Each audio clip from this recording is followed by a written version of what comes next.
quoi la pierre papier est-elle différente du crowdfunding immobilier? Alors, ça fait longtemps que j'ai envie de vous faire cette vidéo parce que je considère que le crowdfunding immobilier, ce n'est pas de la pierre papier. Pourquoi?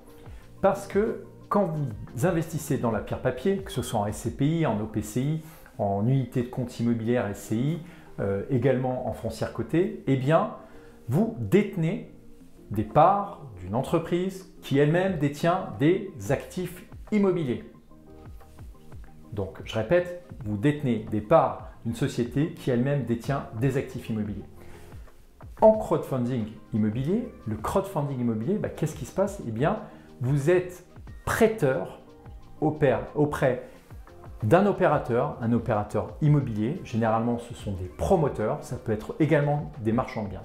Et vous êtes prêteur auprès d'une société qui, elle, va acheter l'actif pour le développer et généralement le revendre après.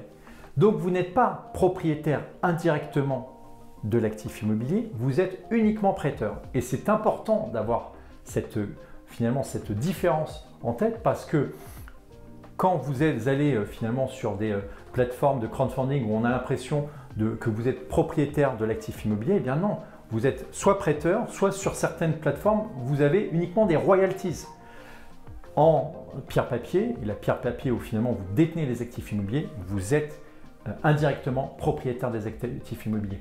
Et c'est important que vous ayez vraiment cette différence en tête parce qu'elle est trop peu, j'allais dire, expliquée. Je trouve qu'elle est trop peu expliquée par les journalistes, par les opérateurs et que finalement c'est un complément dans votre patrimoine, j'allais dire global, et que c'est une poche qu'on pourrait appeler, en anglais on appelle ça du crowd lending. Le fait que la foule, entre guillemets, parce que le crowdfunding c'est la foule qui apporte des fonds, mais en fait on est sur du crowd lending.